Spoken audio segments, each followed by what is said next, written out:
नमस्कार। आइए सुनते हैं डॉक्टर संगीता झा की लिखी कहानी हमदम। मालकिन दीपा और सहचरी सहायिका मीरा की बोरियत से भरती जा रही जिंदगी में तब रोमांचक आश्चर्य की एंट्री होती है जब उनके बगल वाले बंगले में 4 महिलाएं रहने आती हैं। हर दिन के साथ उन महिलाओं से जुड़ा कोई ना कोई राज बेपर्दा होता है और दीपा मीरा का उनकी ओर आकर्षण बढ़ता जाता है।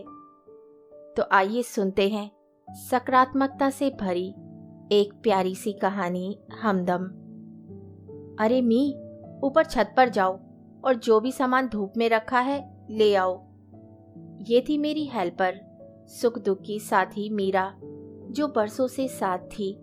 मेरा घर उसका घर था और हमारे बीच सब कुछ साझा था। हम दोनों की एक ही दुनिया थी। जहां मेरे दोनों बेटे अमेरिका में जा बसे थे, वहीं उसकी दुनिया अंधेरी थी, यानी दुनिया की नज़रों में वो बांझ थी। उसके शराबी पति ने दूसरी शादी कर उसे छोड़ दिया था। मेरे बच्चों की नज़र में मैं एक जिद्दी माँ थी जो अमेरिका में बसना नहीं चाहती थी, और बच्चों की खुशी से ज़्यादा मुझे अपनी खुशियाँ प्यारी थीं। पता नहीं क्यों मुझे मेरे शहर की ये तंग गलियां और गॉसिप करते लोग ही बड़े भाते थे।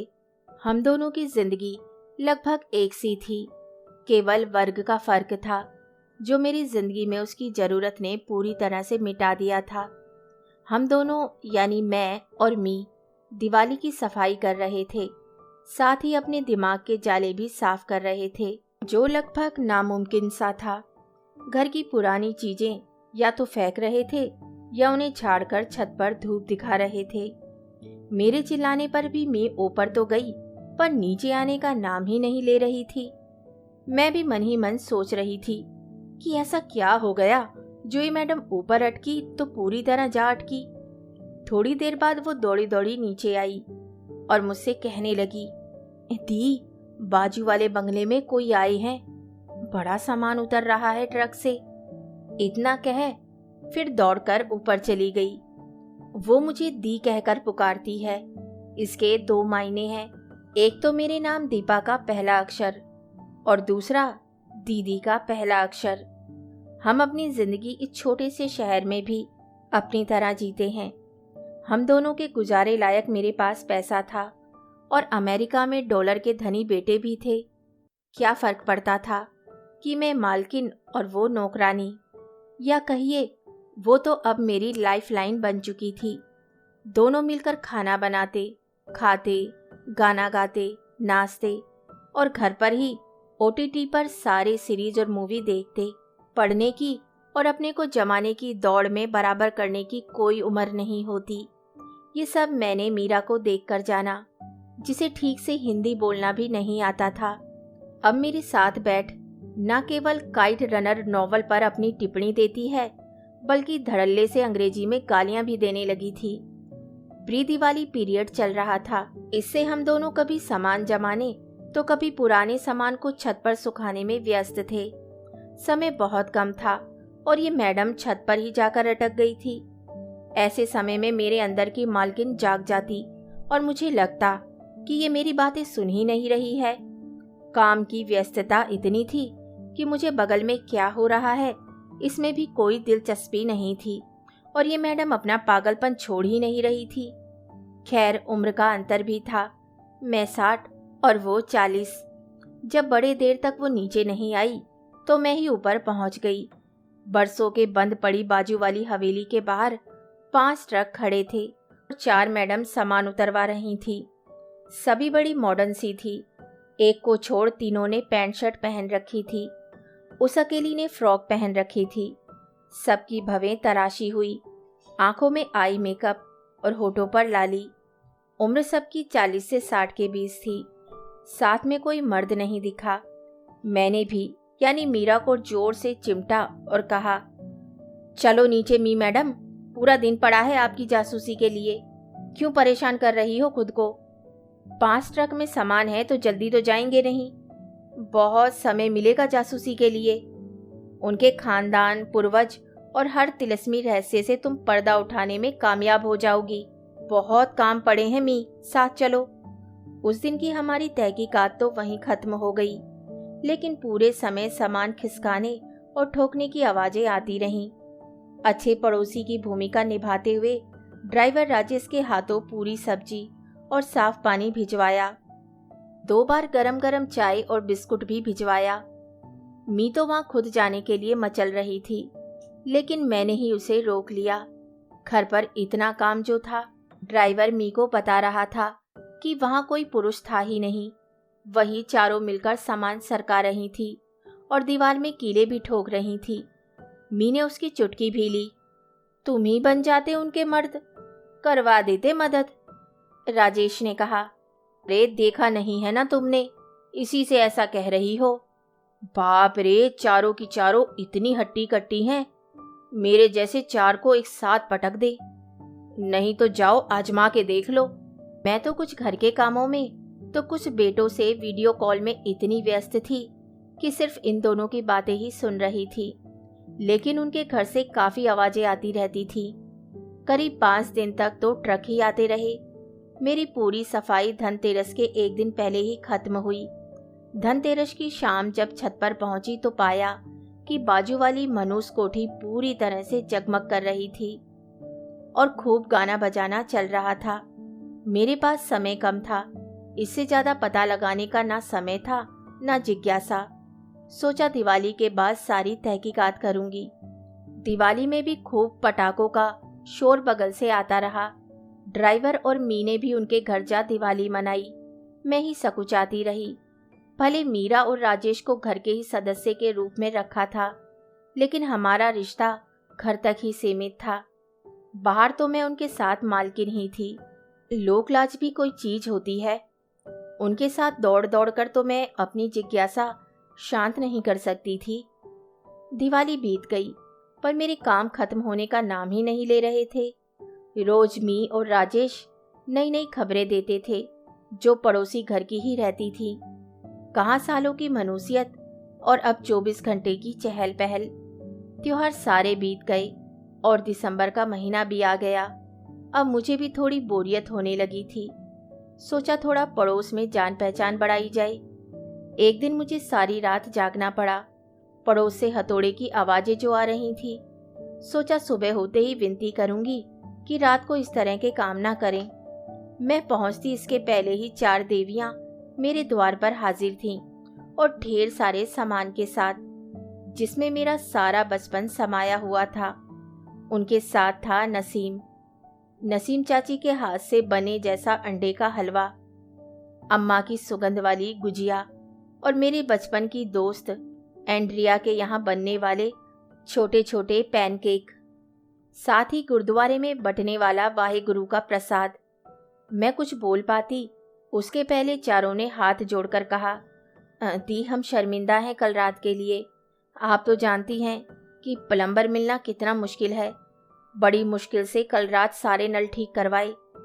सॉरी, आपको पहले बताना भूल गए थे। ये घर शायद सालों से बंद था, इससे बहुत सारा इलेक्ट्रिकल और प्लम्बिंग वर्क करवाना पड़ा, उसके लिए सॉरी। उनकी बातों में इतना अपनापन था कि मैं रात की तकलीफ लगभग भूल गई। थोड़ी सी जो जानकारी मिली कि वे 4 सहेलियां हरमीत, उमा, उज़्मा और मैरी एक साथ रहती हैं और उनका एक एनजीओ है जिनका नाम उन्होंने खुद के नाम पर हम यानी HUUM रखा है। हरमीत उनकी लीडर है और ये लोग अंडर प्रिविलेज्ड औरतों के लिए सब कुछ करते हैं, यानी एजुकेशन, पारिवारिक अत्याचार से मुक्ति और एम्प्लॉयमेंट सारा कुछ करती हैं। अपने काम और उसके रिजल्ट से सभी बड़ी खुश हैं। उनके पास 500 से भी ज़्यादा औरतें काम करती थी। ठीक बांग्लादेश के बैंक की प्रयोग की तरह हर स्त्री की इस एनजीओ में भागीदारी थी। वहाँ पढ़ने आने वाली स्त्रियां ही बाद में वहाँ टीचर बन जाती, सिलाई सीखने वाली बाद में ट्रेनर। कुल मिलाकर ज़्यादा मुनाफा नहीं। करीब करीब 300 परिवार इन चारों पर निर्भर थे। उन चारों की अलग अलग दास्तान थी, जिसकी वजह से ये आपस में जुड़े। सभी ने परिस्थितियों के आगे घुटने टेकने से ज़्यादा लड़कर आगे बढ़ने का रास्ता अपनाया। हरमीत एक अच्छे परिवार से थी। उसने दिल्ली विश्वविद्यालय से इकोनॉमिक्स में बीए किया। पोस्ट ग्रेजुएशन के दौरान वो एक जागीरदार परिवार के लड़के गुलशन से मिली, जो हरियाणा का जाट था। कॉफ़ी हाउस, बड़े बड़े डिस्कशन और घंटों हाथ पकड़ कॉलेज की कैंटीन में बैठने के बाद कब वो उसकी दुम हिलाने वाली पप्पी बन गई, उसे खुद ही पता नहीं चला। घर वालों का विरोध देख दोनों ने खुद ही दोस्तों के साथ आर्य समाज में साथ जीने मरने की कस्में खा ली। तब हरमीत पोस्ट ग्रेजुएशन छोड़ एक प्राइवेट कॉलेज में इकोनॉमिक्स की ट्यूटर बन गई और बड़े घर का लड़का गुलशन पहाड़गंज की बरसाती में फ्रस्ट्रेटेड यूथ। आपस में इतने झगड़े होने लगे कि गुलशन उसे छोड़ अपनी बड़ी हवेली में चला गया। न उसने हरमीत की कभी खबर ली और न हरमीत के आत्मसम्मान ने कभी उन्हें गुलशन के पास जाने दिया। उनके अंदर की इस चोट ने उन्हें जिंदगी में कुछ कर गुजरने के लिए प्रेरित किया, जिसका रिजल्ट हरमीत, उमा, उजमा और मैरी के साथ था। उमा भी करीब करीब उसी तरह सास और पति के जुल्मों का शिकार एक बेबस स्त्री थी। एक दिन उन जुल्मों से तंग होकर घर छोड़ दिया, और वो तो उमा की किस्मत थी कि वो उसी दिन हरमीत से मिली तो जीवन की राह ही बदल गई। उनमें जो तीसरे नंबर की उजमा, उसे देखकर कुछ याद सा आ गया। हमारे ही मोहल्ले में करीब 20 साल पहले एक मुसलमान परिवार रहा करता था, जिसके मुखिया थे मोहम्मद करीमुल्ला खां। उन्हें सब खान चाचा के नाम से पुकारा करते थे। खान चाचा के तीसरे नंबर की बेटी उनकी शान थी उजमा खान, जो स्कूल में खेल कूद में अव्वल नंबर थी।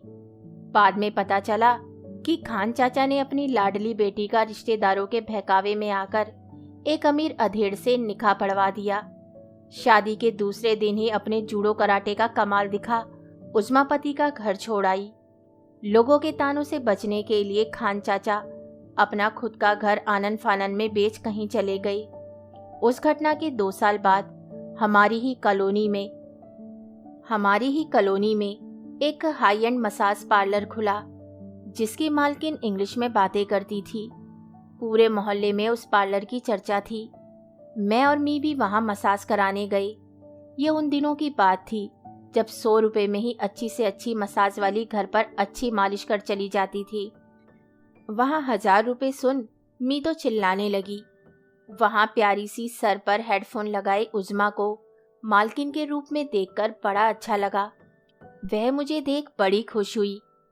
वेलकम भाभी, कैसी हैं? मैंने पूछा। तुम कैसी हो? वो ठहाके मारकर हंसने लगी। कैसी दिख रही हूँ? बहुत खुश हूँ, बिल्कुल खुश, अपनी मर्जी की मालकिन।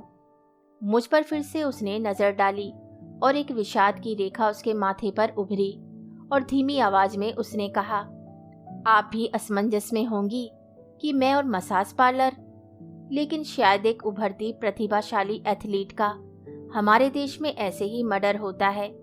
मैं अपनी किस्मत को ही दोष देती हूँ। वो अब्बा ही थे जो मुझे मेरे पैशन को जीने के लिए प्रेरित करते थे। मेरे हर मुकाबले में मेरे साथ रहते थे। एक बार खेल के मैदान में मुकाबले के बाद मुझे एक लड़के के साथ कोल्ड ड्रिंक पीते क्या देख लिया। खुद के अंदर एक जालिम बाप पैदा कर लिया। मैंने लाख सफाई दी, लेकिन उनके अंदर का प्यारा बाप तो मर ही चुका था। तीसरे दिन मेरा निकाह उनके ही हम उम्र आदमी के साथ करवा दिया। निकाह के दूसरे दिन मैंने अपने जूडो कराटे वाले दाव, जो अब्बू ने ही सिखाए थे, आजमाकर उस घर से हमेशा के लिए विदा ले ली। अपने उसी दोस्त की मदद से ये पार्लर खोला और अपने स्कूल में लड़कियों को खेल भी सिखाती हूँ। मैं उसकी बातें सुनती जा रही थी और मन ही मन उसके हौसले की दाद भी दे रही थी। उसने बताया उसके पार्लर में काम करने वाली सारी लड़कियां ठीक उसकी तरह किस्मत की मारी हुई हैं, जिसे वो आर्थिक मदद के अलावा जिंदगी से लड़ने का हौसला भी देती है। थोड़े दिनों बाद पता चला उसके सो कॉल्ड पति पॉलिटिकली स्ट्रॉन्ग बैकग्राउंड रखते थे। उन्होंने गुंडे भिजवाकर वो पार्लर भी बंद करवा दिया। आज सालों बाद उजमा यहाँ दिखी। ना उसने ना मैंने अपनी पुरानी पहचान का जिक्र किया। दोनों ने ही चुप्पी साध ली। इसी तरह मैरी भी अपने पति की अडल्ट्री का शिकार थी। कुल मिलाकर चारों सहेलियां अपने आसपास कुछ बदलाव लाना चाहती थी। अपनी अपनी धार्मिक पहचान उन्होंने बाकी रखी थी, जिसका सबूत दिवाली, क्रिसमस, संक्रांति और मिलाद उन नबी का उनके घर सेलिब्रेशन था। चारों अपने अपने ईश्वर पर बड़ी आस्था रखते थे। उसके बाद मेरा और मी का वहाँ आना जाना लगा रहता। मुझे भी अपने हुनर यानी कुकिंग के कुछ टिप्स वहाँ आने वाली महिलाओं को सिखाकर बहुत आनंद आता था। कभी वहाँ हम सब मिल डांस तो कभी अंताक्षरी खेलते। मेरी और मी की जिंदगी पूरी तरह से बदल गई थी। मैं स्कूल में बैडमिंटन चैंपियन थी, जो लगभग भूल ही गई थी। मैंने वहाँ छोटी छोटी लड़कियों को बैडमिंटन सिखलाना शुरू कर दिया। वहीं मी कबड्डी सिखा रही थी। बच्चे जब भी कॉल करते, मैं या तो थक के चूर रहती या बिजी। तभी मैंने एक निर्णय लिया कि मेरे घर और पैसों की बच्चों को कोई ज़रूरत नहीं है और ना ही वो लोग इंडिया वापस आने वाले हैं, तो क्यों ना अपने जीवन को सार्थक बनाया जाए। मैंने हम ग्रुप के साथ खुद और मीरा को भी जोड़ने का प्रस्ताव रखा, जो उन्होंने खुशी खुशी मान लिया और वो ग्रुप HUUM यानी हमसे, दीपा और मीरा के जुड़ जाने से हमदम बन गया। यहाँ दा यानी दीपा का दा था और आखिरी में माँ यानी मीरा का। दोनों घरों के बीच की दीवार तोड़कर एक बड़ा सा आशियाना बना दिया गया। बाहर एक बड़ा सा बोर्ड हमदम लगा दिया। कहानी सुनने के लिए धन्यवाद। तो इसी के साथ मैं आपसे विदा लेती हूँ और कल फिर मिलती हूँ एक नई कहानी के साथ।